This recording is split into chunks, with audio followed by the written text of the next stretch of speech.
Assalamualaikum warahmatullahi wabarakatuh. Alhamdulillah wassalatu wassalamu ala Rasulillah wa ala alihi wa sahbihi wa mawala wa ba'du. Jamaah Masjid Agung Al-Ukhwah yang kami muliakan, sahabat roja dimanapun Anda berada, masih bersama dengan kami di saluran tilawah Al-Quran dan kajian Islam. Dan di kesempatan sore hari ini kembali kami hadirkan sebuah kajian secara langsung dari Masjid Agung Al-Ukhwah di Kota Bandung, Jawa Barat bersama Ustadz Abu Haidar As-Sundawi hafizahullahu ta'ala. Dan seperti biasa insya Allah kajian ini juga mengundang Anda untuk berpartisipasi dengan menyimak tentu saja, dan Anda juga bisa bertanya jawab. Anda dapat mengirimkan pertanyaan melalui pesan WhatsApp di nomor 021-823-6543. Dan seperti biasa di kajian sore hari ini pertanyaan kita akan khususkan untuk sahabat roja di rumah. Dan juga di kesempatan kali ini kami menyiarkan langsung dari Masjid Agung Al-Ukhwah di Bandung, Jawa Barat ini. Baiklah sahabat roja dimanapun Anda berada, untuk selanjutnya kita akan simak nasihat dari Al-Ustadz Abu Haidar As-Sundawi hafizallahu ta'ala terkait dengan tema nasihat untuk para pemimpin. Kepada Al-Ustadz, falyatafaddal mashkur. Bismillahirrahmanirrahim. Assalamualaikum warahmatullahi wabarakatuh. Alhamdulillahilladzi ba'atha fil ummiyina rasulan minhum yatlu alaihim ayatihi wa yuzakkihim wa yu'allimuhumul kitaba wal hikmah wa in kanu min qablu lafi dhalalin mubin. وأشهد أن لا إله إلا الله الملك الحق المبين وأشهد أن محمدا عبده ورسوله صادق الوعد الأمين والصلاة والسلام على أشرف الأنبياء والمرسلين وعلى آله وأصحابه أجمعين ومن تبعهم بإحسان إلى يوم الدين وبعد. Hadirin jamaah Masjid Agung Al-Ukhwah Bandung, para pendengar radio Tarbiyah Sunnah Bandung, pendengar radio Roja di beberapa kota dan radio-radio lain yang ikut gabung, para pemirsa Roja TV dan TV-TV lain, serta para netizen, di mana saja Anda berada, alhamdulillah kita kembali berjumpa. Melanjutkan bahasan agama adalah nasihat bagi 5 pihak. Pertama, agama adalah nasihat bagi Allah. Kedua, nasihat bagi kitab Allah. Ketiga, nasihat bagi Rasul sallallahu alaihi wasallam. Ketiga poin ini sudah kita terangkan di beberapa pertemuan yang lalu. Sekarang kita masuki poin yang keempat, wali a'immatil muslimin. Agama ini adalah nasihat bagi imam-imam kaum muslimin. Lafaz a'immah jama' dari imam. Yang dimaksud imam adalah ma yuqtada bihi wa yu'tamaru bi amrih. Orang yang diikuti dan dilaksanakan perintahnya. Itulah imam. Dan imam ini ada 2 jenis. Pertama adalah al-imamatu fid din, keimaman, kepemimpinan dalam perkara agama. Dan yang kedua, keimaman dalam hal kekuasaan, pemerintahan. Inilah 2 jenis imam.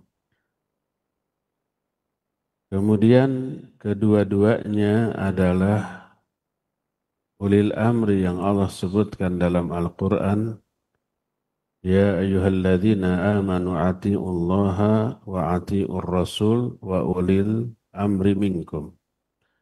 Hai orang-orang yang beriman, taatilah Allah, taatilah Rasul dan ulil amri di kalangan kalian. Ulil amri, orang yang memiliki wewenang dalam mengurus urusan manusia. Urusan manusia itu ada dua, urusan agama, urusan dunia. Urusan agama, ulil amrinya adalah ulama. Urusan dunia, ulil amrinya adalah penguasa. Dalam perkara-perkara agama, wajib kita taat kepada para ulama sebagai ulil amri. Sesuai dengan perintah Allah, fas'alu ahla dzikri in kuntum la ta'lamun. Bertanyalah kepada ahlinya, ahlu dzikr. Dzikr di sini maknanya Al-Quran. Inna nahnu nazzalna dzikr wa inna lahu lahafidhun. Kamilah yang menurunkan az-zikr, maksudnya Al-Quran. Dan kami pula yang akan menjaganya. Fas'alu ahla dzikr, tanya kepada ahli Quran, yaitu ulama. Kalau kalian tidak mengetahui. Jadi atas perintah Allah wajib kita mendengar penjelasan ulama dalam perkara agama. Karena mereka lebih tahu tentang agama karena memiliki kemampuan kafaah ilmiah yang memadai untuk memahami Al-Quran dan Sunnah.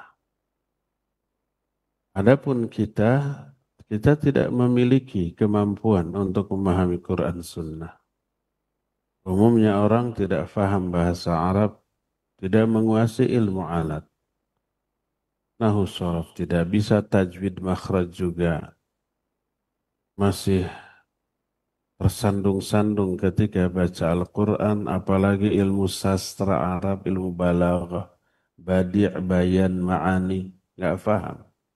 Nggak menguasai ulumul Quran, ulumul hadis, ilmu tafsir. Ilmu alat tidak dikuasai, otak, akal, dan ra'yu kita kosong dari ilmu, maka tidak boleh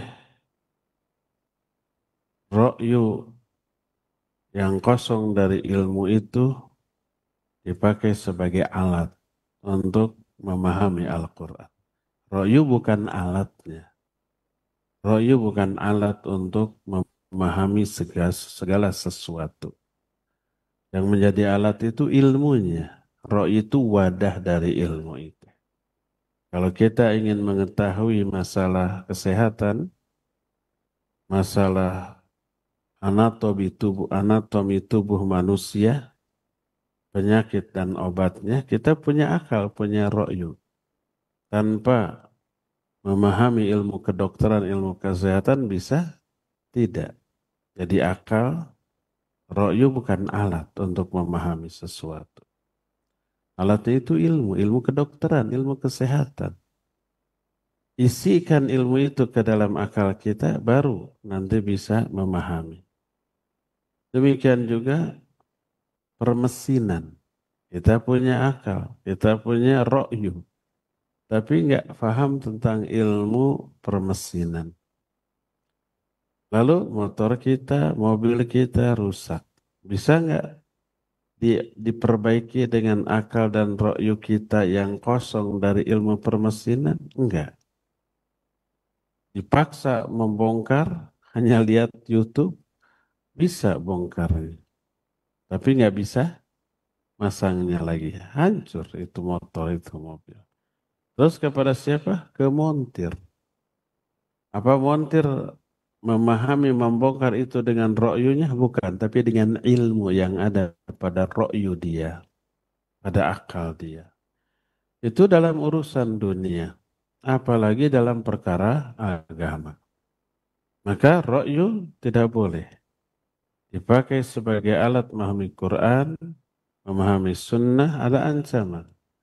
Man qala fi kitabillahi bi ra'yihi. Siapa orang yang berbicara tentang kitab Allah dengan ra'yu. Dalam riwayat lain, man fassara al-Quran bi ra'yihi. Au bima la ya'lamu. Siapa yang menafsirkan Quran dengan ra'yu atau tanpa ilmu, falyatabawwa maq'adahu minan nar. Siap-siap menempati tempat duduk dalam neraka. Maka tidak boleh agama ini diserahkan bukan kepada para ulama, bukan ahlinya, kepada orang awam. Idza wusidal amru ila ghairi ahli fantadhiris sa'ah. Kalau sebuah urusan diserahkan bukan kepada ahlinya, hancur dia. Tunggu saat kehancuran. Apalagi perkara agama, maka sandarkan pemahaman kita tentang agama ini ke ahlinya. Siapa ahlinya? Para ulama. Fas'alu ahla dzikri in kuntum la ta'lamun. Tanya ke ahlinya kalau kalian nggak tahu. Itulah ulil amri dalam perkara agama dan itu imam dalam perkara agama. Ya. Jadi yang pertama adalah al-imamatu fid din. Keimaman, kepemimpinan dalam asal masalah agama ini ada di tangan para ulama. Mereka memimpin manusia untuk memahami kitab Allah dan sunnah Rasulnya. Menunjuki manusia untuk berjalan di atas syariat Allah Azza wa Jalla. Karena itu doa Ibadur Rahman dalam surah Al-Furqan, Rabbana hablana min azwajina wa dhurriyyatina qurrata ayun waj'alna lil muttaqina imama. Ya Allah, berikan kepada kami pasangan-pasangan dan anak-anak turunan yang akan menjadi sumber kebahagiaan kami dan jadikan kami imam bagi orang-orang yang bertakwa. Ibadur Rahman meminta kepada Allah agar dirinya dijadikan imam bagi orang bertakwa, tapi bukan imam pemerintahan. Bukan imam kekuasaan, tapi imam dalam perkara agama. Karena tidak boleh kita meminta jabatan, meminta kekuasaan, apalagi kitanya tidak mampu. Tapi tergiur dengan fasilitas, gaji, wewenang, bisa ngatur semaunya yang dimiliki oleh penguasa, akhirnya kita berebut posisi itu padahal tidak layak. Hanya karena kabita tergiur dengan fasilitas. Maka tidak boleh. Kata Rasul sallallahu alaihi wasallam, berkata beliau kepada seorang sahabat. Namanya Abdullah bin Samurah radhiyallahu an, la tas'alil imarah fa innaka in utitaha an mas'alatin nukilta ilaiha wa in utitaha an ghairi mas'alah u'inta 'alaiha. Jangan kamu meminta jabatan. Karena kalau kamu diberi jabatan, karena permintaan kamu, kamu akan terbebani. Allah akan biarkan kamu tanpa pertolongan dari Allah. Allah akan menjadikan ini sebagai beban yang berat bagimu di dunia, lebih berat lagi di akhirat loh. Apalagi yang dipimpinnya orang-orang yang jauh dari agama, liar tuh. Nah, tapi kalau kamu diberi jabatan kekuasaan tanpa kamu minta u'inta 'alaiha, kamu akan ditolong oleh Allah dalam menjalankan kekuasaan, wewenang atau jabatannya. Nah, di sini sahih riwayat Imam Bukhari dan Imam Muslim dalam dua kitab sahihnya. Nggak boleh meminta kekuasaan, jabatan, pangkat, kepada orang agar diri diangkat menjadi penguasa tidak boleh. Adapun kalau kita tidak minta lalu diminta oleh orang, kan ada ya jabatan-jabatan yang tidak diperebutkan. Seperti jabatan menteri itu mah tidak harus kampanye. Jabatan yang diperebutkan itu mulai gubernur, wali kota, bupati, kepala desa. Kalau camat sama lurah dipilih ya ditunjuk. Menteri juga ditunjuk. Nah, kalau diberi wewenang jabatan kekuasaan tanpa diminta, wa'inta alaih, kamu akan ditolong. Kamu akan dibantu. Maka tidak boleh meminta kekuasaan, jabatan, pangkat, atau yang sejenisnya. Tapi baik-baik kepada orang, apalagi kepada Allah, ya Allah jadikan saya RT umpama. Ya Allah jadikan saya wali kota, kayak bupati, kayak dan seterusnya. Tapi kalau meminta jadi imam dalam perkara agama, ya bagus. Diperintahkan, diisyaratkan dalam surah Al-Furqan tentang ibadur rahman, waj'alna lil muttaqina imama. Jadikan kami sebagai imam bagi orang yang bertakwa. Ini maknanya adalah keimaman dalam perkara agama. Karena dalam agama, imam itu pasti berilmu dan beramal. Walaupun tidak memiliki jabatan. Ke RT-RT acan, kata orang Sunda. Tapi dia menjadi sandaran, rujukan, ikutan orang lain. Lihatlah dalam masalah fikih para ulama madhab yang empat, Imam Abu Hanifah, Imam Malik, Imam Syafi'i, Imam Ahmad, dan madhab lain, Imam Sufyan bin Uyainah, Sufyan Ats-Tsauri, itu mereka bukan pejabat publik, bukan pemimpin secara politik ataupun sosial, tapi mereka jadi ikutan dalam masalah agama. Lihat Imam Bukhari, Imam Muslim, Imam Abu Dawud, mereka semua disebut imam orang lain.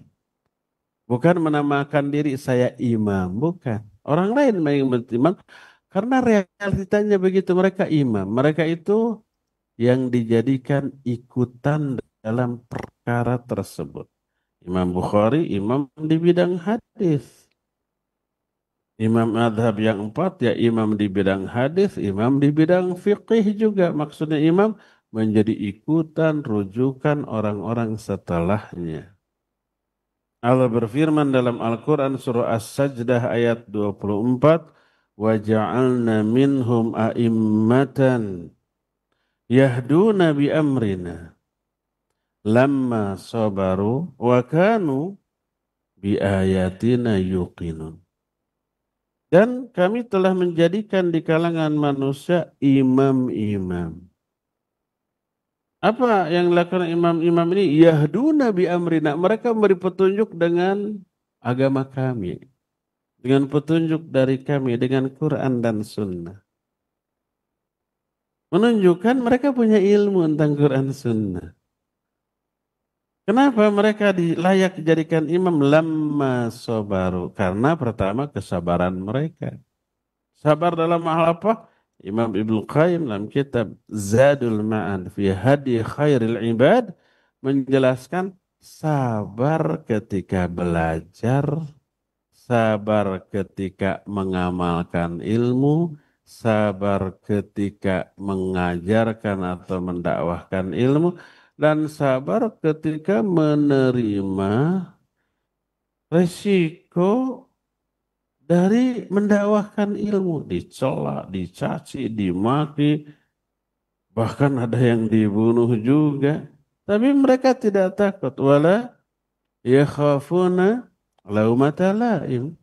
Mereka itu tidak takut terhadap celaan orang-orang yang mencela karena dakwahnya. Sabar. Karena sabar ketika mencari ilmu, mereka menjadi ulama. Sabar ketika mengamalkannya, mereka itu menjadi panutan. Sabar ketika mengajarkannya, mereka menjadi ikutan. Makanya menjadi imam. Yahduna bi amrina lamma sabar. Dan yang kedua, Wa kanu bi ayatina yuqinun, dan mereka yakin kepada ayat-ayat kami. Dan kemarin hari Kamis kita kan sedang menjelaskan salah satu amalan hati yaitu yakin. Yakin ini lahir dari ilmu. Dan keyakinan yang lahir dari ilmu itu keyakinan dengan level terendah disebut ilmu yakin. Lebih tinggi dari itu ainal yakin. Puncaknya apa? Hakul yakin. Kita sudah jelaskan kemarin. Jadi mereka yakin itu karena ilmu. Makanya dijadikan imam karena dua bekal nih, sabar dan yakin. Maka para ulama menyatakan wabisabri wal yakin tunalu al imamatu fiddin. Dengan kesabaran dan keyakinan akan teraihlah keimaman dalam perkara agama. Ini yang dimaksud doa ibadur rahman, waj'alna lil muttaqina imam. Jadikan kami menjadi imam bagi orang bertakwa, imam dalam perkara agama. Ini tersirat di dalam doa ini, jadikan kami orang yang berilmu dan mengamalkan ilmu. Karena hanya dua itu syarat seseorang layak menjadi imam. Apalagi makmumnya orang bertakwa, waj'alna lil muttaqina imama. Orang-orang bertakwa dipimpin oleh imam. Imam adalah imam yang paling tinggi kadar ketakwaannya. Karena takwa nggak mungkin diraih dengan kebodohan, tapi dengan ilmu. Kata Abu Darda radhiyallahu an, la takunu taqiyan hatta takuna aliman. Kamu nggak bisa menjadi orang bertakwa sebelum kamu berilmu. Maksudnya ilmu tentang Quran Sunnah. Ilmu tentang Allah dan tentang syariatnya. Dengan ilmu itu baru lahir ketakwaan. Inilah yang dimaksud imam kaum muslimin. Ada dua, yaitu para ulama. Yang kedua para umara. Dua-duanya wajib ditaati dalam bidangnya masing-masing. Atiullaha wa atiur rasul wa ulil amri minkum. Ulama adalah salah satu di antara ulil amri. Dalam perkara agama, taati ulama. Dengar penjelasan mereka. Jangan memahami agama dengan kebodohan kita sendiri. Tapi ikutlah penjelasan para ulama sebagai ahlinya. Sebagaimana kita pun bersikap demikian dalam perkara dunia.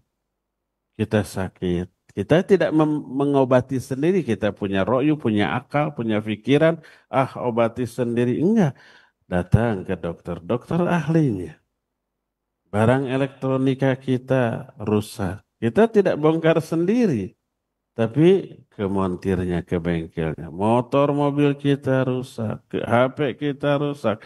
Kita nggak bongkar sendiri. Tapi semua diserahkan kepada ahlinya. Kita mau bangun bangunan atau mengecat rumah yang sudah suram. Kita tidak mengecat sendiri, tapi serahkan ke ahlinya. Itu dalam perkara dunia. Kenapa dalam perkara agama tidak demikian?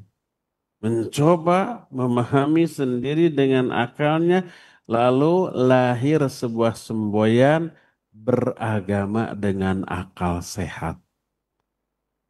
Sehat menurut dia, padahal sakit itu. Agama tidak bisa difahami oleh akal.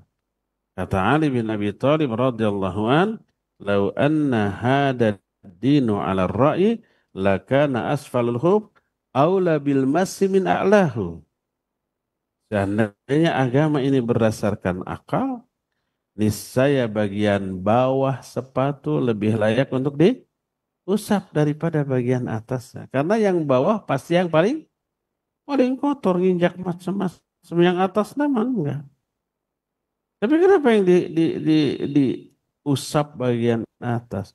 Ini bukan karena roh, tapi agama didasarkan pada wahyu. Yuk beragama dengan wahyu, dengan dalil. Bukan beragama dengan akal sehat.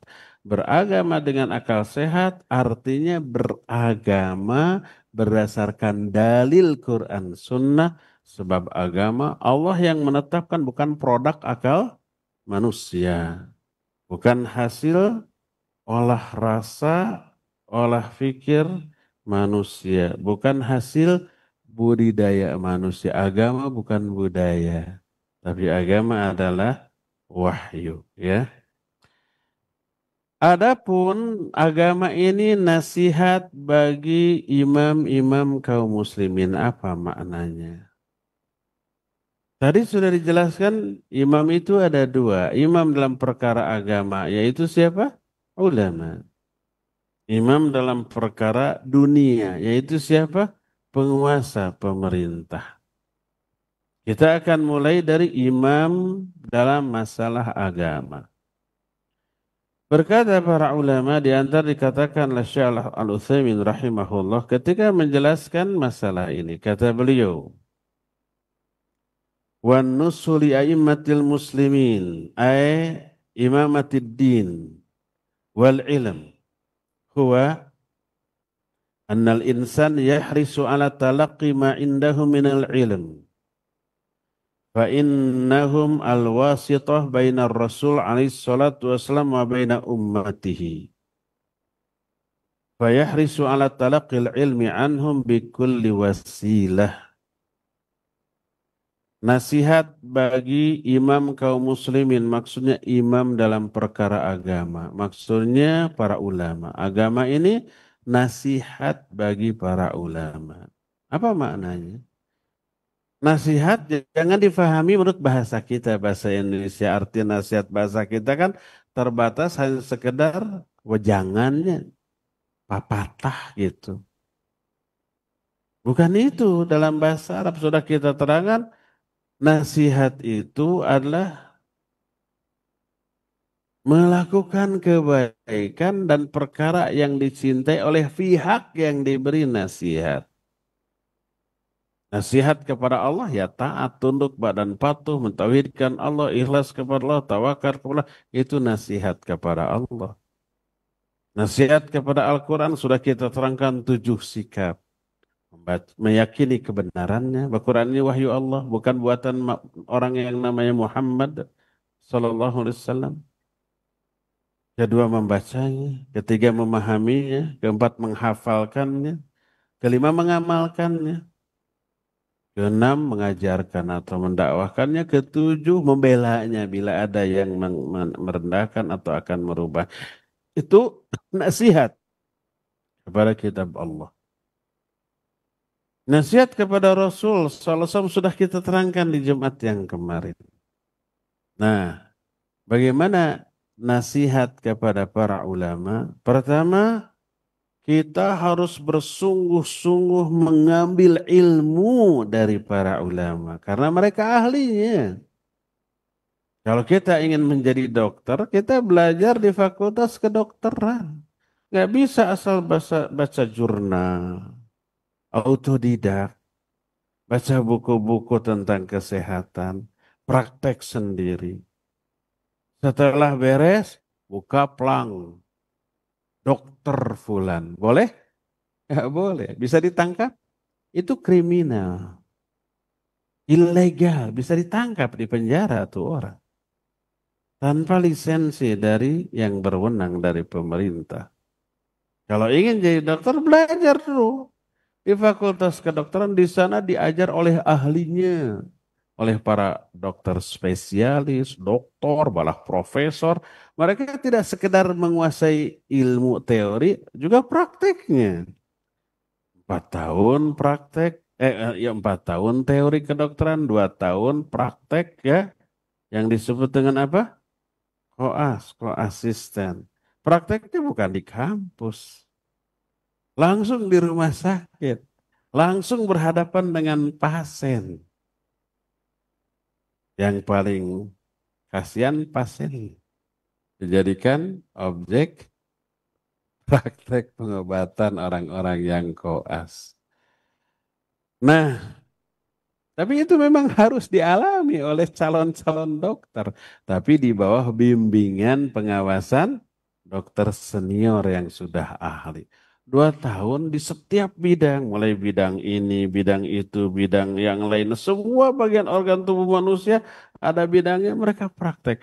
Setelah beres, ada ujian, ada penilaian, lulus, baru boleh praktek. Kan gitunya. Itu urusan dunia loh. Kenapa? Seketat itu jangan sampai niatnya mengobati malah mencelakai. Niatnya menyembuhkan bikin orang sembuh malah bikin orang kambuh. Niatnya bikin orang panjang umur malah mati. Nanti begitu. Ini urusan dunia apalagi urusan akhirat, urusan agama. Jangan sandarkan agama kita bukan kepada ahlinya. Berani nggak? Kita sakit, lalu berobatnya bukan ke dokter, tapi berobatnya ke bengkel. Saya umpamanya kalau ngangkat beban ini sakit, atau ke bengkel tadi bongkar bukan? Salah tuh, bukan bidangnya dia ya. Tambah rusak nanti. Jadi yang pertama, nasihat bagi para ulama adalah melakukan kebaikan kepada ulama dalam bentuk belajar kepada mereka dengan adab. Mengambil ilmu mereka. Karena mereka itu perantara antara Nabi SAW dengan kita. Bagaimana kita bisa memahami sunnah Nabi SAW? Dalam hal akidah, dalam hal ibadah, dalam hal muamalah, hanya para ulama yang tahu. Oleh para ulama dijelaskan nih ayatnya, nih hadisnya. Mereka memahami ayat hadis berdasarkan ilmu yang memadai. Bukan berdasarkan ro'yu. Oh itu ro'yunya para ulama. Bukan, mereka berbicara dengan ilmu. Sebagai contoh begini. Saya bukan dokter, bukan ahli kesehatan. Lalu mendengar istilah masuk angin. Apa sih masuk angin? Saya akan fokus ke istilahnya masuk angin. Oh ada angin yang masuk ke perut terus mual. Gitu ya. Maka saya memahami masuk angin dengan ro'yu. Bukan dengan ilmu. Ro'yu maknanya pikiran yang kosong dari ilmu dengan kebodohan. Nama lain ro'yu itu kebodohan. Tapi kalau dokter menyatakan oh masuk angin itu bukan ada angin yang masuk. Nah, itu hanya istilah, nggak ada angin yang masuk. Lalu mereka menjelaskan dengan keilmuannya. Apakah dokter menjelaskan itu dengan ro'yu? Bukan, dengan ilmu. Kalau saya dengan ro'yu, makna lain ke ro'yu adalah kebodohan. Makanya siapa orang yang menafsirkan Quran dengan ro'yu, maknanya dengan kebodohan. Au bima la ya'lamu, tanpa ilmu gitu. Nama lain dari kebodohan adalah tanpa ilmu, adalah ro'yu, adalah hawa nafsu. Makanya ahli ra'yu disebut juga juhala, disebut juga ahlul ahwa, pengekor hawa nafsu. Karena Allah menyatakan, "Waman adallu mimman ittaba'a hawahu bighairi hudam minallah." Siapa yang lebih sesat dibanding orang yang mengikuti hawa nafsu tanpa petunjuk dari Allah, tanpa mengetahui dalil. Artinya mengikuti hawa nafsu itu mengikuti kebodohan. Itulah sesat. Dalam masalah dunia sesat, apalagi dalam masalah akhirat. Jadi pertama, nasihat untuk para ulama maknanya melakukan kebaikan kepada para ulama dalam bentuk mengambil ilmu, faidah dari mereka dengan adab. Ini yang pertama. Terlebih sekarang ini sarana, fasilitas untuk mengambil ilmu dari para ulama itu lebih mudah dan lebih beragam. Yang paling utama langsung hadir, langsung bertatap muka. Disebutnya talaqi. Bisa langsung bertanya, bisa langsung berdialog. Dan aura yang tercipta dengan cara langsung itu berbeda dengan hanya mendengar rekaman. Dengan hanya online, melalui media sosial. Walaupun itu dibolehkan, boleh saja mendengar kajian dari jauh secara online. Melalui radio, melalui TV, melalui YouTube, melalui media sosial yang lain. Tapi yang terafdal adalah langsung hadir. Karena keseriusan dan pengorbanannya berbeda. Kalau di sini kan serius. Nggak ada yang sambil nelpon, sambil WA. Ada tapi ngumpet-ngumpet. Nggak ada yang sambil main game. Nggak tahu ahwat mah nggak kelihatan. Ada kan yang di belakang. Main game kirain nulis. Nah itu ahwat. Tapi kalau di rumah dengar lewat YouTube, lewat radio, lewat TV. Sambil berbaring, sambil ngopi, sambil ngemil. Gendut tuh nanti. Sambil ada WA, balas dulu. Ada telepon, angkat dulu gitu. Ada yang salam, assalamualaikum, buka dulu, ngobrol dulu. Terganggu. Jadi berbeda jauh antara yang online dengan yang offline. Ya. Tapi yang jelas, belajarlah kepada ahli ilmu secara langsung dan dengan ta'anni, tidak dengan ajalah. Ikuti alurnya. Jangan terburu-buru ingin langsung paham. Habis materi ini ke materi lain atau ke disiplin ilmu lain. Ingin segera menguasai. Enggak boleh seperti itu. Dan ini diisyaratkan oleh Al-Quran tentang keharusan kita ta'anni. Ta'anni itu lawan dari al-ajalah. Al-ajalah terburu-buru. Ta'anni itu lawan dari terburu-buru. Diisyaratkan tidak boleh kita tergesa-gesa ketika belajar. Baik memahami ataupun menghafal ataupun memurojaah hafalan, mengulang-ulang hafalan. Harus ta'anni, lawan dari terburu-buru. Allah menyatakan dalam Al-Quran, dalam surah Al-Qiyamah, ayat mulai 16, 17 dan seterusnya, la tuharrik bihi lisanaka lita'jala bih, inna alaina jam'ahu wa qur'ana. Fa idza qara'nahu fattabi' qur'ana. Thumma inna alaina bayana. Kata Allah, jangan dulu kamu gerakkan lisanmu agar kamu terburu-buru dalam menghafalkannya. Ini teguran Allah kepada Nabi SAW ketika Jibril datang membacakan wahyu, baru memulai membacakan belum selesai, Nabi langsung mengikuti dengan menggerakkan lisannya. Karena terburu-buru ingin menghafalkannya. Takut apa? Takut lupa.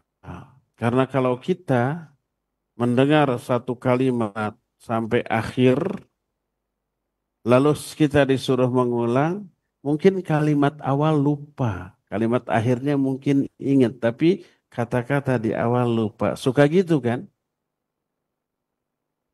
Makanya Nabi SAW langsung mengikuti. Baru malaikat Jibril membacakan langsung menggerakkan lisan, ditegur oleh Allah. La tuharrik bihi lisanaka lita'jala bih. Jangan dulu kamu gerakan lisanmu agar kamu terburu-buru dalam menghafalkan. Inna alaina jam'ahu wa qur'ana. Tanggungan kami mengumpulkan itu hafalan dan bacaannya di dalam hatimu. Fa idza qara'nahu fattabi' qur'ana. Kalau kami sudah selesai sampai akhir membacakannya, baru kamu memulai dari awal. Dari ayat ini ada banyak faedah, salah satunya nggak boleh terburu-buru. Allah menjamin bagi Nabi SAW tidak akan lupa. Allah menjamin ayat-ayat itu dikumpulkan, dihafal secara mutqin dalam dada Nabi SAW, tak akan lupa. Nah, dari sinilah lahir salah satu faedah, tidak boleh tergesa-gesa di dalam belajar. Karena seringkali karena ketergesa-gesaan kita salah faham. Karena tergesa-gesaan kita salah menangkap. Karena ketergesa-gesaan kita salah ucap. Akhirnya lain dengan yang dimaksud oleh yang menyampaikan kepada kita, lain juga yang kita pahami, dan ini sangat berbahaya. Inilah nasihat pertama, nasihat kita bagi para ulama, kepada para ulama, yaitu mengambil ilmu dari mereka, belajar kepada mereka dengan adab. Kedua, wa minan nushi aidan li ulama'il muslimin alla tattabi'al insanu awratihim wa zallatihim wa ma yukhti'una fih li'annahum ghairu ma'sumin. Di antara bentuk nasihat kita kepada para ulama adalah tidak boleh mengorek-ngorek, mencari-cari aurat, kelemahan, kesalahan, penyimpangan mereka. Karena pasti bakal dapat. Para ulama itu manusia biasa, tidak maksum, kadang salah, kadang tergelincir. Nabi SAW menyatakan, kullu bani Adam khatta'un wa khairul khatta'in at-tawwabun. Semua manusia pasti salah. Salahnya itu bukan sekali dua kali, sering loh. Makanya diungkapkan dengan khatta'un, dengan bentuk sighat mubalaghah. Nabi SAW tidak mengatakan kullu bani Adam khati'una, tidak. Tapi khatta'un. Khatta'un itu salahnya sering, banyak. Kadang fatal. Tapi sebaik-baik orang yang berbuat salah adalah yang bertaubat. Jadi kalau kita mau mengorek mencari kesalahan para ulama, pasti dapat. Baik salahnya itu dalam hal pemahaman, keliru salah. Atau apalagi pemahaman, kesalahannya dalam bentuk pengamalan. Umpamanya ada ulama terjerumus ke dalam dosa, ke dalam kesalahan. Padahal dia tahu itu haram, salah. Mungkin, sangat mungkin. Namanya manusia, nggak ada yang maksum. Dua jenis kesalahan, salah dalam memahami, sehingga melahirkan kekeliruan dalam pemahaman, atau kesalahan dalam hal amalan, sikap. Terjerumus ke dalam dosa dan maksiat. Sangat mungkin. Jangankan kita, para sahabat zaman dahulu ketika memahami banyak tuh salah faham baik Al-Quran maupun hadis yang sahih. Tapi kesalahan itu diketahui oleh Nabi dan diluruskan, dikoreksi. Tidak terus-menerus di atas kesalahannya. Sering saya ungkit beberapa contoh. Ketika Allah Azza wa Jalla menurunkan surah An-Nahl 182, "Walladzina amanu wa lam yalbisu imanahum bidzulmin, ulaika lahumul amnu wa hum muhtadun." Orang beriman dan tidak mencampur adukan iman dengan zalim. Murni iman, tidak ada kezaliman. Mereka akan dapat dua. Pertama, aman dari murka dan azab Allah dunia akhirat. Kedua, dapat hidayah. Artinya apa? Kalau mencampur adukan iman dengan zalim, nggak aman dari azab Allah, bakal kena adab dan nggak akan dapat hidayah. Ketika ayat ini turun, para sahabat merasa keberatan. Berat nih ayat. Karena masing-masing mereka kena dengan ayat ini, rasanya gitu tuh. Karena masing-masing mereka pasti pernah berbuat zalim. Pasti pernah berbuat dosa keburukan. Makanya mereka nanya, ya Rasulullah, ayyuna lam yadlim nafsah, ayyuna lam ya'mal su'an. Wahai Rasulullah, siapa sih di antara kita yang tidak pernah berbuat zalim? Siapa sih di antara kita yang tidak pernah berbuat keburukan? Kita kena dong dengan ayat ini, akan kena azab, nggak dapat hidayah. Apa kata Nabi SAW? Laisal amru kama tadhunnun. Oh, ayat ini tidak seperti yang kamu duga. Tidak seperti yang kamu fahami. Salah faham. Kamu pernah dengar Luqman berkata, Ya bunaya la tusyrik billah inna syirka la dhulmun azim. Hei anakku, jangan kamu syirik. Syirik itu kezuliman yang sangat besar. Zalim di sini maksudnya syirik. Siapa yang beriman dan tidak mencampur adukan iman dengan syirik. Tuh, ini maksudnya bukan zalim biasa. Tapi diluruskan oleh Nabi SAW. Ketika turun ayat walladzina yu'tuna atau walladzina yu'tuna ma atau wa qulubuhum wajilah. Orang mukmin, orang yang sudah melakukan amal-amal yang sudah mereka laksanakan, tapi hati mereka takut. Sudah beramal tapi takut. Aisyah salah faham, disangkanya mengamalkan amalan maksiat, dosa. Ya Rasulullah, apakah mereka orang yang minum khamr, mabuk atau mencuri? Setelah beramal kok takut. Apa kata beliau? Laisal amru kama tadhunnin. Oh, ayat ini tidak seperti yang kamu fahami. Tapi yang maksudnya adalah mereka sudah melakukan ibadah, amal soleh, kebaikan. Sholat, saum, dan seterusnya, sedekah. Tapi hati mereka takut amal-amalnya itu ditolak dan tidak diterima. Luruskan tuh kesalahpahaman mereka. Lihat, kurang apa para sahabat. Hati mereka paling suci, paling bersih dibanding hati-hati manusia lain. Ilmu mereka bahasa Arab jago karena orang Arab. Iman mereka tinggi, daya hafal mereka kuat. Dibimbing langsung oleh Nabi SAW, dipilih langsung oleh Allah untuk menjadi sahabat nabinya. Tapi ketika mereka mencoba memahami dengan ra'yu, baik ayat ataupun hadis, salah. Bagaimana dengan para ulama setelahnya? Yang segala-galanya di bawah para sahabat. Pastilah ada kesalahan. Pastilah ada kekeliruan, baik pemahaman ataupun pengamalan. Maka pertama jangan dikorak-korek. Jangan dicari-cari. Yang kedua tidak boleh diekspos. Mengekspos kesalahan, kekeliruan para ulama adalah ghibah. Jangankan ulama, orang biasa ada kesalahan kita ekspos, kita omongkan, ghibah.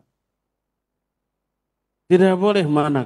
Pertama suudon, kayaknya saya curiga si anu teh gitu-gitu. Tapi belum ada bukti, belum ada fakta, belum ada saksi gitu.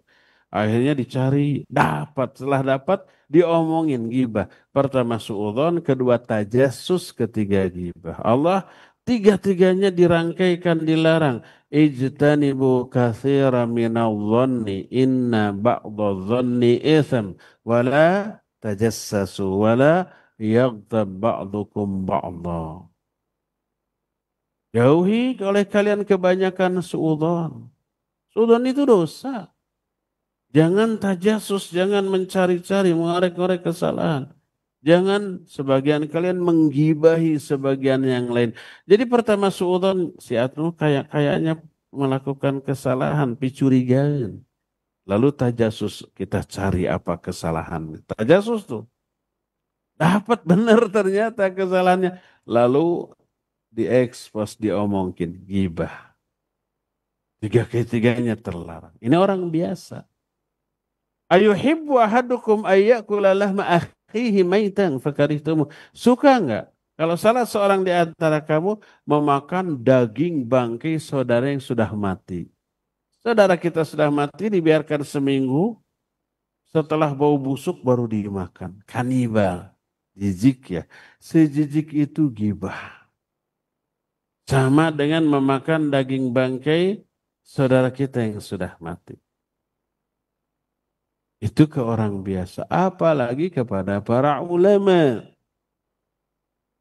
Karena menggibahi para ulama bukan madarat kepada pribadi si ulama itu sendiri, tapi kepada agama dan dakwah ini. Maka dikatakan luhumul ulama lahmun masmumun. Daging para ulama itu daging yang beracun. Kalau daging biasa dimakan, tapi mentah. Tapi itu daging orang, kanibal. Jijik. Bagaimana kalau daging itu beracun begitu dimakan, merusak organ dalam tubuh kita. Seperti itu menggibahi para ulama. Dosanya lebih gede. Karena bukan hanya merusak nama baik dari pribadi ulama itu, tapi dakwahnya juga rusak. Agama ini rusak tuh kan. Ahli agama, kalau mengikuti ahli agama itu kayak gitu tuh. Makanya jangan terlalu berbicara kepada agama lah. Nah, kan gitu akhirnya. Kalau ulama sudah rusak, siapa lagi yang mereka mau dengar fatwanya? Kepada siapa lagi mereka mau belajar? Belajar tauhid, belajar ibadah, belajar muamalah, belajar akhlak kepada siapa lagi? Akhirnya belot kepada bukan ulama, pinter dalam urusan dunia, tapi ditanya tentang agama. Ini bahaya. Kata Rasul sallallahu alaihi wasallam, "Innallaha la yantazi'ul ilma intiza'an minan nas walakin yaqbiduhu biqabdil ulama hatta lam yabqa alim wattakhadha an-nasu ru'asa'a juhala fasu'ilu fa'aftau bighairi ilm fadhallu wa adhallu." Hadis ini sahih riwayat Imam Bukhari dalam kitab Sahih Bukhari dalam kitabul fitan tentang fitnah. Allah tidak akan mengambil ilmu ini dari manusia dengan cara mencabut ilmu ini dari kepala hafalan pemahaman manusia. Tadinya ulama tiba-tiba jadi bodoh, enggak. Tapi Allah mencabut ilmu dengan mewafatkan para ulama. Sehingga tak ada ulama yang tersisa, manusia tetap butuh bimbingan, butuh tokoh, buku, butuh panutan. Lalu mereka mengangkat orang-orang bodoh jadi pemimpin. Mereka ditanya, mereka berfatwa tanpa ilmu karena kebodohannya. Mereka sesat dan juga menyesatkan. Itu kalau ulama tidak ada. Ini ulama masih ada tapi dijauhi. Hanya karena ulama itu dianggap punya aib. Emang kalau selain ulama tidak punya aib. Aibnya lebih banyak. Ulama tidak harus maksum dan tidak mungkin ada yang maksum. Baik pemahaman ataupun juga pengamalannya. Oleh karena itulah berkata Nabi SAW kepada orang yang suka tajassus, orang yang suka menggibahi, menyebarkan aib orang, ya ma'syara man amana bilisanih walam yadkhul fi qalbih la tu'dzul muslimin wa la tattabi'u auratihim fa innahu man tatabba'a aurata akhihi fadhahahu Allahu walau fi baiti ummi. Wahai orang-orang yang baru beriman dengan lisan tapi iman itu belum masuk ke dalam hatinya. Hanya ngaku saja saya beriman. Tapi omongannya, perilakunya tidak mencerminkan seorang yang beriman. Suka suudzon, suka tajasus, suka ghibah. Para Allah menyatakan, ya ayyuhalladzina amanu jtanibu katsiran minadh-dhanni inna ba'dadh-dhanni itsm wa la tajassasu wa la yaghtab ba'dukum ba'dha. Hai orang-orang yang beriman, janganlah kamu jauhi oleh kamu kebanyakan prasangka. Sebagian prasangka itu dosa. Jangan tajasus, jangan ghibah. Jadi kalau beriman tapi masih kotor omongannya, dia baru beriman dengan lisan, pengakuan saja. Hei orang yang baru beriman dengan lisan tapi lisan iman itu belum masuk ke dalam dada, dalam hatinya, la tu'dzul muslimin. Jangan kalian menyakiti hati sama muslim. Wala tattabi'u auratihim. Jangan juga kalian mencari-cari, mengungkap aurat-aurat mereka. Siapa orang yang mencari-cari, mengorek-ngorek aurat saudaranya, Allah akan buka, bongkar aib orang itu sekalikan orang itu ada di rumah ibunya. Al jaza'u min jinsil amal. Balasan akan disesuaikan dengan jenis perbuatan. Perbuatan kita mengungkit aib orang, aib kita diungkit oleh Allah dunia akhirat. Makanya itu perbuatan yang dibenci. Kalau kita melihat aib orang, tutup, rahasiakan. Satar nama. Innallaha hayyun satirun yuhibbul haya was satar. Allah itu maha pemalu dan maha penutup. Allah mencintai sifat malu dan sifat penutup. Maksudnya menutupi aib, baik aib kita sendiri ataupun aib orang lain. Man satara musliman satarahullahu fid dunya wal akhirah. Siapa orang yang menutup aib seorang muslim, Allah akan tutup aib dia dunia akhirat. Kalau kita ingin aib kita terjaga, tidak terekspos, jangan coba-coba bongkar aib orang lain. Nanti aib kita dibongkar oleh Allah Azza wa Jalla, ya. Jadi ini ditujukan kepada orang yang menyakiti orang awam. Bagaimana kalau yang disakitinya, yang digibahinya, yang dicelanya adalah para ulama, maka madarat dan keburukannya jauh lebih besar daripada apabila dilakukan kepada muslim yang awam. Karena itulah maka nasihat yang kedua dari kita kepada para ulama adalah jangan mencari-cari kesalahan mereka, mencari aib-aib dan kekeliruan mereka. Jangan menggibahi mereka, jangan mencela mereka karena kesalahan atau karena kita tidak setuju dengan pendapatnya. Walaupun pendapat para ulama belum tentu salah, dipastikan kita yang salah. Kita mah tanpa ilmu, mereka mah dengan ilmu yang memadai. Inilah bentuk nasihat yang kedua dari kita kepada para ulama. Bentuk yang ketiga. Bentuk yang keempat, kelima, dan seterusnya Jumat depan kita akan bahas. Sekarang sudah habis waktu untuk menjelaskan, tinggal tersisa waktu untuk bertanya jawab, dan seperti biasa hari Jumat dikhususkan tanya jawab untuk pendengar dan pemirsa Radio Roja yang akan dipandu secara langsung oleh Abu Lukman Hafizahullah. Fadhol. Jazakallahu khairan kami sampaikan kepada Ustaz Abu Haidar As-Sundawi hafizallahu taala yang telah memberikan nasihatnya kepada kita dan membimbing kita di kajian edisi sore ini sekali lagi langsung dari Masjid Agung Al-Ukhuwah Kota Bandung, Jawa Barat. Dan berikutnya kita akan angkat pertanyaan yang sudah masuk di 021 823 6543 melalui pesan WhatsApp, Ustaz. Baik, pertanyaan pertama dari Ibnu Yusuf di Kota Tangerang, Ustadz. Mohon bertanya, fenomena Ustadz di kalangan umat saat ini, banyak ulama, Ustadz atau kiai yang sudah memiliki amanah ilmu dalam ro'yu mereka, Ustadz. Mengapa masih juga ada perbedaan, Ustadz?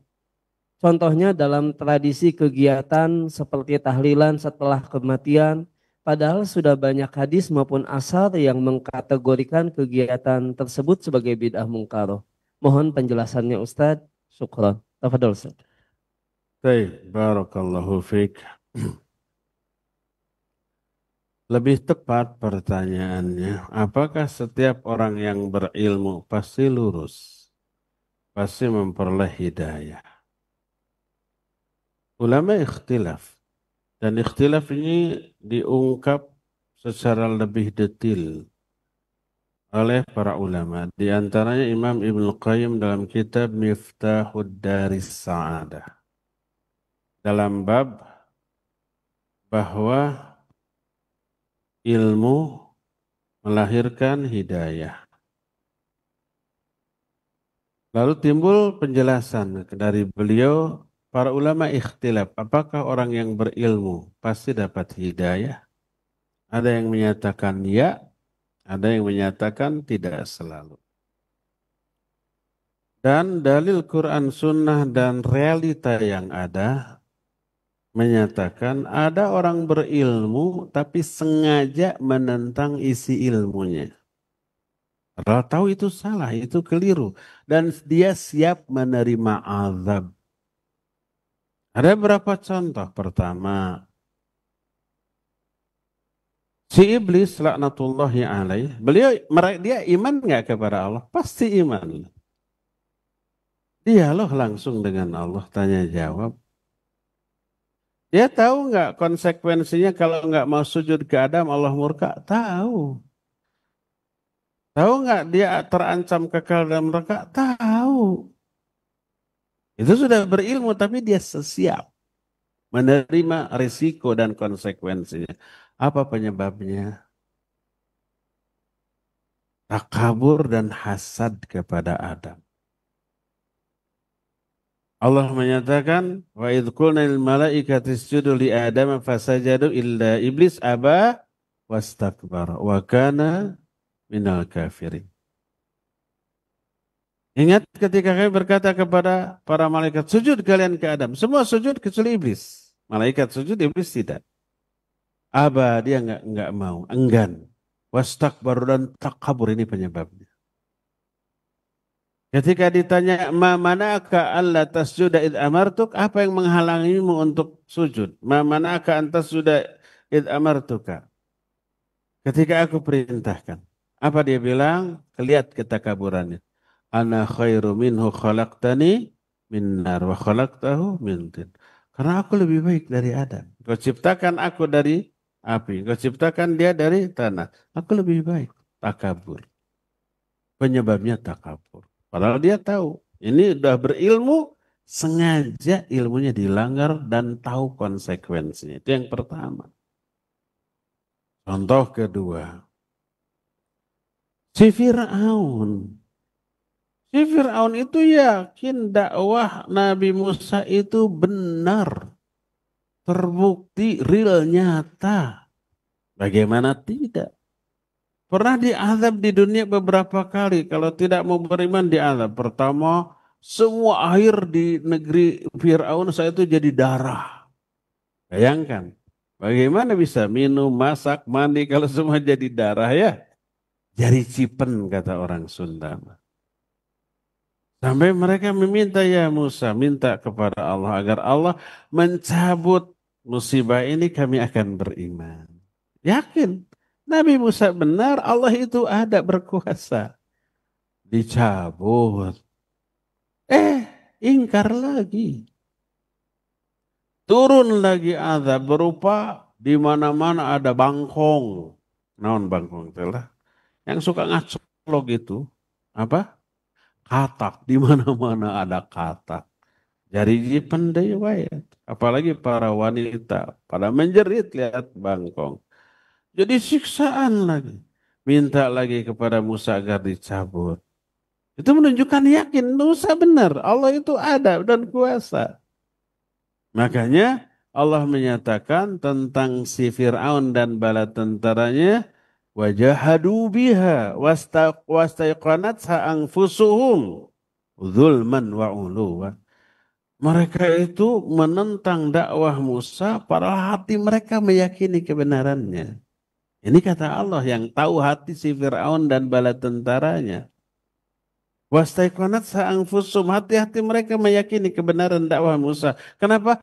Zulman wa uluwa, zolim dan sombong. Yang kedua. Contoh ketiga, si Abu Lahab. Bukan si Abu Lahab, Abu Jahal. Abu Jahal itu meyakini Nabi SAW itu benar, jujur. Salah satu keponakannya Islam, masuk Islam. Lalu bertanya, ya hei paman, pernahkah apakah engkau menyangka bahwa Muhammad SAW itu berdusta dengan pengakuan? Apa kata Abu Jahal? Wahai anak saudaraku, Muhammad itu tidak pernah berdusta sejak muda. Atas nama siapapun, sampai kami menggelarinya dengan sebutan Al-Amin. Maka sekarang setelah dia beruban, apa dia berani berdusta atas nama Allah? Demi Allah tidak mungkin Muhammad berdusta. Meyakini kebenaran dakwah Nabi SAW. Lalu lima dalam lam tuti'hu, kenapa engkau tidak mentaatinya, tidak mengikutinya, tidak masuk Islam? Apa kata si Abu Jahal tadi? Karena antara kabilahku dengan kabilahnya bersaing dalam hal kemuliaan. Semuanya itu orang Quraisy. Nama suku bangsanya, tapi kabilahnya berbeda. Apa beda suku bangsa dengan kabilah? Kabilah itu sejenis marga. Seperti di Sunda. Sunda suku Sunda. Tapi ada beberapa marga yang berbeda. Semuanya itu bangsawan. Seperti ada marga Dinata atau Iskandar Dinata. Marga Kusuma seperti Umar Wirahadi Kusuma. Marga Winata. Macam-macam tuh. Beda marga. Ini beda. Bersaing dalam hal apa? Kemuliaan. Rata-rata kami semua sama dalam kemuliaan. Kami melayani para jamaah haji, memberi makan, memberi minum, mereka juga sama. Tapi ketika Bani Abdul Muttalib menyatakan, di antara kami ada Nabi. Nah, ini kalah. Kalau kami mengakui bahwa Muhammad adalah Nabi yang benar, kemuliaan kami kalah. Di kalangan kabilah kami tidak ada Nabi. Makanya kami ingkari. Kami tidak mengakui kenabian Muhammad SAW. Ternyata bersaing dalam hal apa? Kemuliaan. Padahal mengakui kebenaran dakwah Nabi SAW. Ini contoh yang ketiga. Contoh keempat, Heraklius. Penguasa Romawi yang mengalahkan Persia. Ada orang datang kepada Romawi menyampaikan ada orang namanya Muhammad mengaku Nabi. Terus ditanya, ternyata dia benar seorang Nabi. Lalu apa dia bilang? Seandainya aku tidak khawatir, pengikutku akan membunuhku, niscaya aku akan mengikutinya. Meyakini, tapi karena takut kekuasaannya hilang, dia menentang. Walaupun meyakini kebenaran kenabian Muhammad SAW. Sampai di kemudian hari terjadi perang antara Muslim dengan Romawi dalam perang Mu'tah. Kaum Muslimin 3.000 orang, mereka 200.000 orang, tapi menang. Sampai 3 jenderal kaum Muslimin meninggal. Zaid bin Thabit, Abdullah bin Rawaha, dan siapa adiknya Ali bin Abi Thalib, Ja'far bin Abi Thalib. Lalu diganti dengan Khalid bin Walid, lalu menang perangnya. Nah, lihat, jadi ada orang tahu itu benar diingkari, tahu ini salah dilanggar. Kenapa? Semuanya motivasinya duniawi. Ada yang karena ketakaburan dan kesombongan, ada yang karena dengki, ada yang karena kehormatan, ada yang karena kehilangan kekuasaan. Oleh karena itulah, kalau ada pihak-pihak tertentu meyakini ini salah, tapi tetap dilakukan, di sana ada keuntungan seperti contohnya tadi. Tahlilan itu disebut bid'ah mungkaroh. Yang menyatakan bid'ah mungkaroh itu adalah ulama-ulama panutan para pelaku itu. Dalam i'anatul talibin dikatakan ini bid'ah mungkaroh. Berpahala orang yang memeranginya. Dalam Bahthul Masail fatwa para ulama Kiai NU zaman dahulu itu juga begitu. Lalu ketika diungkit kenapa? Ya kalau ini dilarang nanti masyarakat memusuhi. Takut kehilangan pengikut. Kalau ini dilarang itu proyek loh. Ketika ada proyek itu dapat untung? Dapat. Mimpin doanya. Dapat amplop, dapat bakakak, dapat konsumsi macam-macam. Jadi semua orang yang berilmu mengetahui kewajiban sesuatu tapi ditinggalkan, mengetahui keharaman sesuatu tapi dilanggar, mengetahui benarnya sesuatu tapi ditentang rata-rata karena kepentingan dunia. Ini diungkit bukan oleh saya, oleh Imam Ibnu Qayyim dalam kitab Miftahud Dari Sa'adah yang tadi itu yang kita bahas waktu Ramadan. Di sela-sela waktu apa? Waktu i'tikaf mengkaji kitab itu kita dapat di penjelasan Imam Ibnu Qayyim rahimahullah ya. Wallahu a'lam bissawab. Silakan lagi. Jazakallahu khairan Ustaz atas jawaban dan nasihatnya. Dan berikutnya Ustaz masih pertanyaan melalui pesan WhatsApp di 0218236543 dari Ali di Bandung yang jangan hadir di sini Ustaz. Pertanyaannya terkait nasihat bagi para ulama poin kedua yaitu tidak mencari-cari kesalahan para ulama dan mengorek-ngorek untuk membuka auratnya. Pertanyaannya Ustadz, apakah salah jika kita mengingatkan teman dan sahabat dengan kesalahan satu orang dai yang jelas-jelas fatal dalam mengambil keputusan juga dalam berfatwa? Contoh dai tersebut misalnya di belakang jamaah merokok, bergaul dengan orang yang tidak sejalan, agar kita sebagai muslim Ustadz dijauhkan dari ulama su. Mohon nasihatnya Ustadz dan doakan juga agar Anda dan keluarga tetap istiqomah dalam menuntut ilmu. Ya, Tafadhol. amin. Ya, semoga yang bertanya tadi Allah anugerahi hidayah untuk istiqamah di atas sunnah. Demikian juga kita semua yang ada di sini dan yang mendengarkan kajian ini lewat media sosial atau di mana saja berada. Kalau ada dai atau katakanlah ulama keliru, salah dan seterusnya, apa sikap kita? Ada dua jenis kekeliruan atau kesalahan. Pertama, pemahaman orang itu. Kedua, akhlak, attitude, karakter.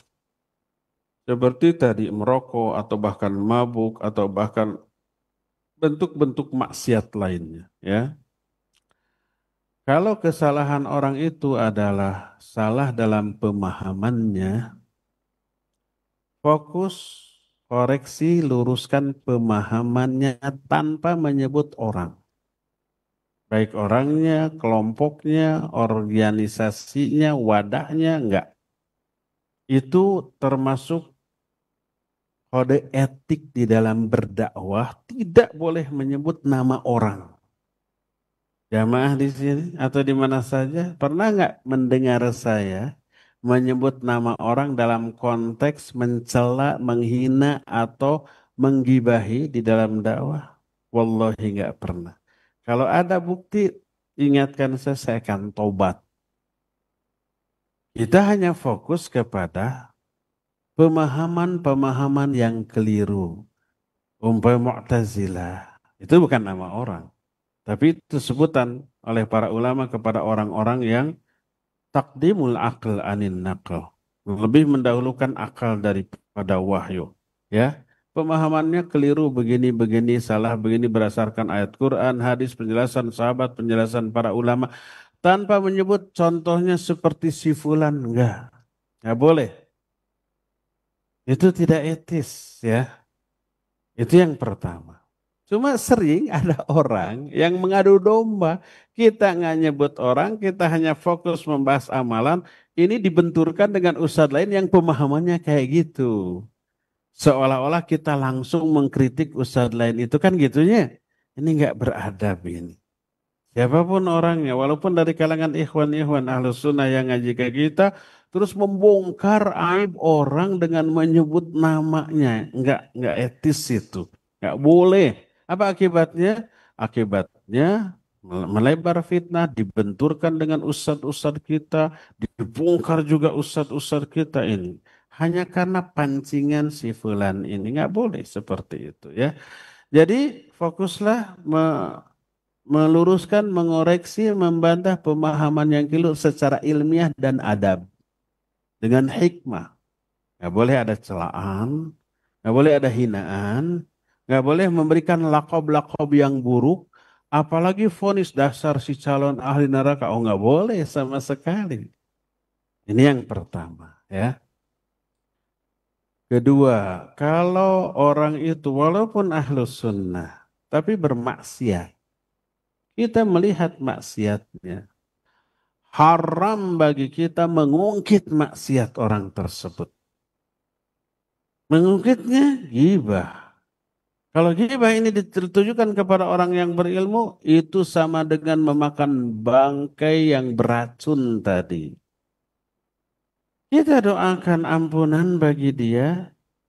Pertama, kalau kita memiliki akses untuk berkomunikasi sama dia, tabayun.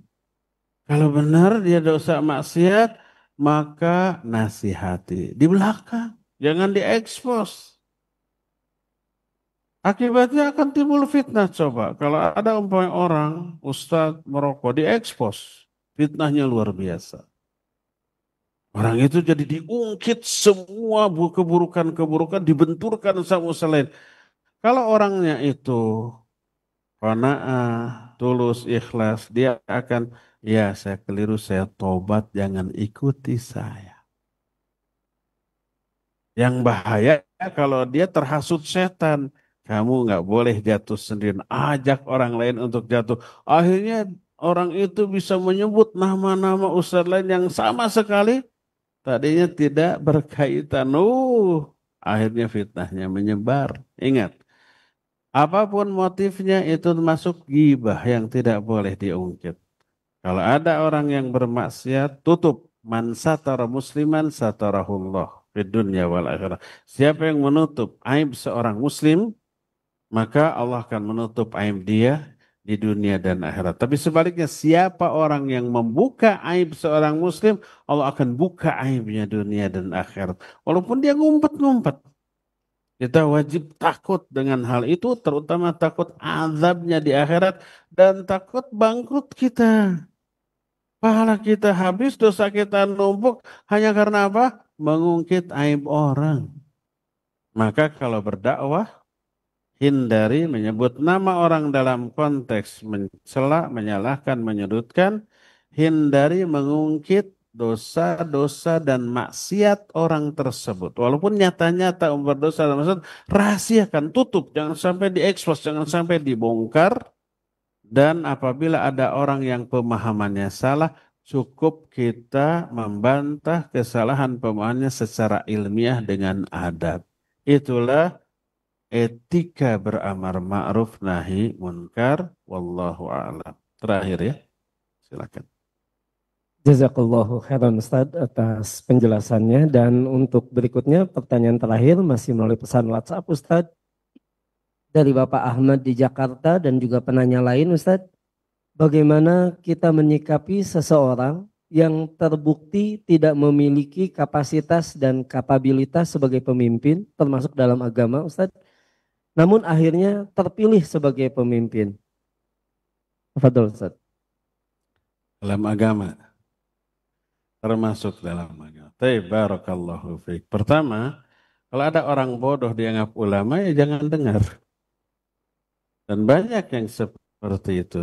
Khutbah disebutnya itu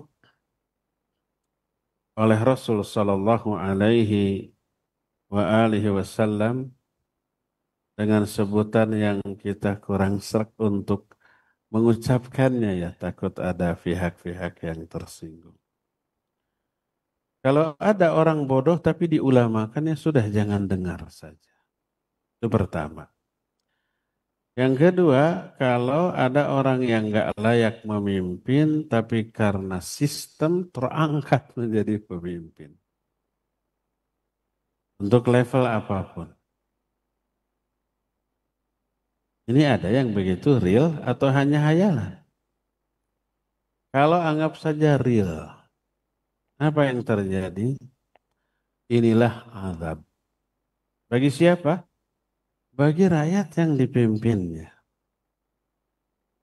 Karena Imam Ibnu Qayyim menyatakan,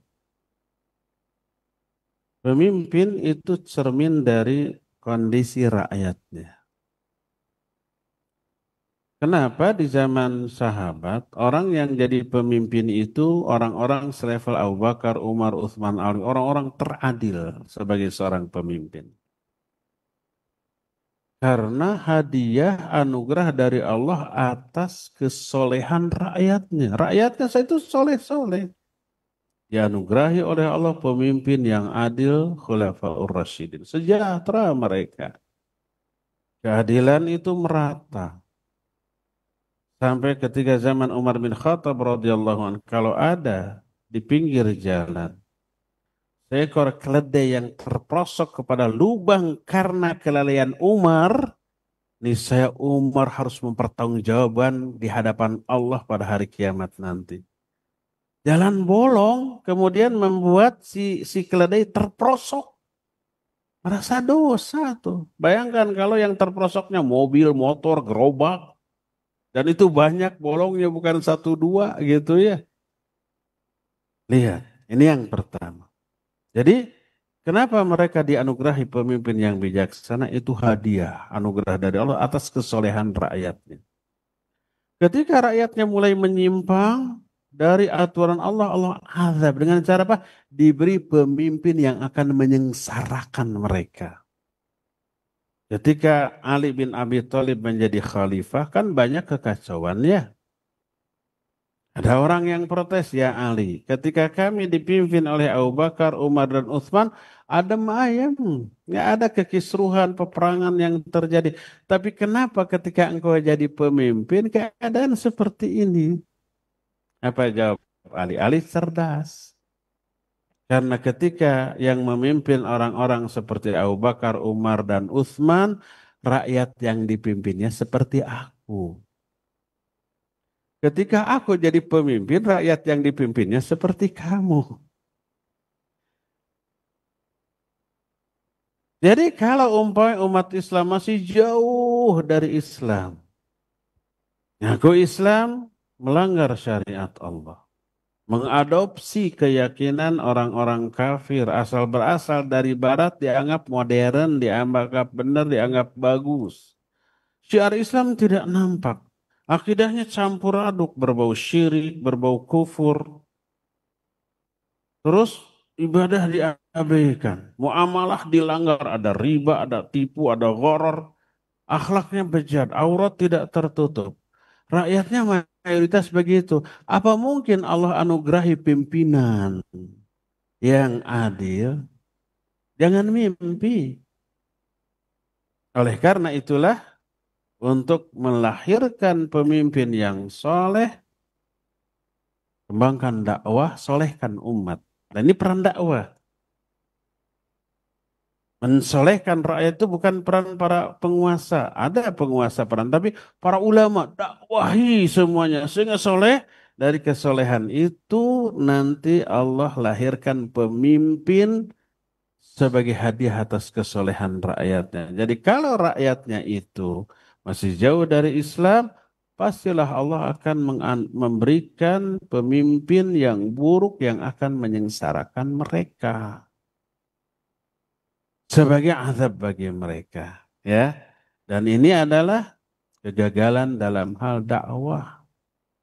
Pergencar dakwah walaupun pasti banyak penghalang, ketika dakwah itu menyebar, orang-orang mau mengenal Islam, mulai ibadah secara benar, mulai mengenal sunnah, meninggalkan bid'ah, mulai berpegang teguh kepada syariat, meninggalkan adat, mulai umpamanya memperhatikan rambu-rambu syariat dalam bermuamalah, mulai menutup aurat, mulai berakhlak mulia, maka ini hasil dari dakwah, dari komunitas yang soleh sebetulnya akan lahir pemimpin yang soleh. Coba bayangkan sistem pemilihan pemimpin sekarang. Siapa yang milih? Rakyat langsung. Kalau rakyatnya jauh dari Islam, nggak mungkin memilih pemimpin ulama. Dalam benaknya, kalau ulama jadi pemimpin, nanti akan terbelenggu. Bisa-bisa semua orang wajib jilbab. Bisa-bisa nanti minuman keras terlarang, tempat hiburan-hiburan malam terlarang, bioskop-bioskop bakal ditutup, bank-bank ribawi bakal ditutup, menjamur bank-bank Islam. Menderita para ahli maksiat. Karena itulah maka mereka tidak mungkin memilih pemimpin yang soleh. Pasti lihat pemimpinnya siapa kira-kira yang kalau memimpin nanti bebas bermaksiat. Kalau memimpin bebas mabuk. Kalau memimpin bebas membuka aurat. Itu yang dipilih tuh. Sekali lagi, terangkatnya seorang yang nggak layak jadi pemimpin itu azab yang Allah berikan kepada rakyatnya karena jauhnya mereka dari agama ini. Ya, apa yang harus kita lakukan? Ya, tadi pertama sabar, nerima ini sebagai sebuah ketentuan Allah, tetaplah taat kepada Allah di atas rambu track on the track syariat Allah, dakwahkan Islam semaksimal yang kita bisa, insya Allah kita punya andil yang baik untuk menyebarkan kebaikan dan insya Allah ada reward pahala perhitungan dari Allah dunia dan akhirat. Cukup ya sampai di sini. Insya Allah kita jumpa lagi di hari Jumat yang akan datang. Subhanakallahum bihamdik. Asyhadu an la ilaha illa anta. Astaghfiruka wa atubu ilaik. Walhamdulillahi rabbil alamin. Wassalamualaikum warahmatullahi wabarakatuh. Waalaikumsalam warahmatullahi wabarakatuh. Kami ucapkan jazakallahu khairan kepada Ustaz Abu Haidar As-Sundawi hafizallahu taala yang telah membimbing kita di kajian edisi sore ini langsung dari Kota Bandung, tepatnya di Masjid Agung Al-Ukhwah, Wastu Kencana, Jawa Barat. Dan kami ucapkan pula jazakumullahu khairan untuk jamaah Masjid Agung Al-Ukhwah serta sahabat Roja dimanapun Anda berada. Semoga ilmu yang kita pelajari di kesempatan sore hari ini menjadi ilmu yang bermanfaat. Dan Anda dapat menyimak kembali kajian bersama Ustaz Abu Haidar As-Sundawi hafizallahu taala di setiap hari Jumat sore pukul 16.00 waktu Indonesia bagian Barat langsung dari Bandung, Jawa Barat. Kami dari studio mohon maaf atas segala kekurangan, mohon undur diri. Wassalamualaikum warahmatullahi wabarakatuh.